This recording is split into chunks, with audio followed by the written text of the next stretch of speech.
ಆಮೇಲೆ ಈರುಳ್ಳಿ ಹಾಕೋದು, ಅದು ನೀಟಾಗಿ ಕೆಂಪಗಾಗತ್ತನ ಬಿಡಬೇಕು.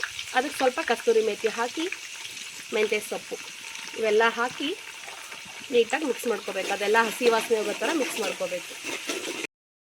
ಸೊ ಚಿಕನ್ನ ಇವಾಗ ಅದೆಲ್ಲ ನೀಟಾಗಿ ಕೆಂಪಗೆ ಆದಮೇಲೆ ನೀಟಾಗಿ ಕಲರ್ ಬಿಡಬೇಕು. ನೋಡಿ ಆ ಥರ ಕಲರ್ ಬಿಡಬೇಕು. ಕಲರ್ ಬಿಟ್ಟಿದ್ದಾದಮೇಲೆ ಚಿಕನ್ನ ಅದರೊಳಗಡೆ ಹಾಕ್ಕೋಬೇಕು. ನೀಟಾಗಿ ಚಿಕನ್ ಹಾಕ್ಕೋಬೇಕು. ಸೊ ಇದು ಒಂದು 2.5 kg ತನಕ ಇದೆ ಚಿಕನ್ನು. ಅದಕ್ಕೀಗ 1 ಟೇಬಲ್ ಸ್ಪೂನಷ್ಟು ಅರಿಶಿನ ಹಾಗೂ ರುಚಿಗೆ ತಕ್ಕಷ್ಟು ಉಪ್ಪು ಹಾಕಿಬಿಟ್ಟು ನೀಟಾಗಿ ಮಿಕ್ಸ್ ಮಾಡಿ ಅದು ನೀರು ಬಿಡೋತನ ಬಿಡಬೇಕು.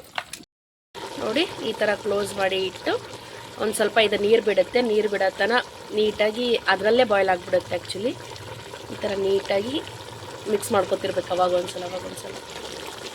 ಈ ರೀತಿ ನೀಟಾಗಿ ಬಾಯ್ಲ್ ಆದಮೇಲೆ ಅದಕ್ಕೆ ಈಗ ನಮ್ಮ ಮಮ್ಮಿ ಮನೇಲೇ ಮಾಡಿರೋಂಥ ಚಿಕನ್ ಸುಕ್ಕ ಮಸಾಲ ಹಾಕ್ತಿದ್ದಾರೆ.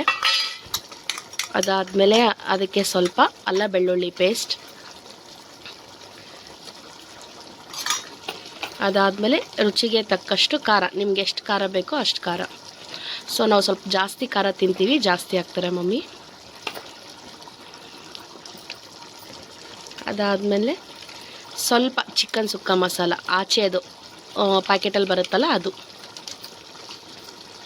ಅದಾದಮೇಲೆ ರುಬ್ಬಿ ಇಟ್ಟಿರೋ ಅಂಥ ಮಸಾಲ, ಏನೇನು ರುಬ್ಕೊಂಡಿದ್ದೀವಿ ಅಂತಂದರೆ ಟೊಮ್ಯಾಟೊ, ಅಲ್ಲ ಬೆಳ್ಳುಳ್ಳಿ, ಕೊತ್ತಂಬರಿ, ಪುದೀನ, ಇಷ್ಟು ರುಬ್ಕೊಂಡಿರೋ ಮಸಾಲ ಹಾಕಿ ನೀಟಾಗಿ ಮಿಕ್ಸ್ ಮಾಡ್ಕೋಬೇಕು.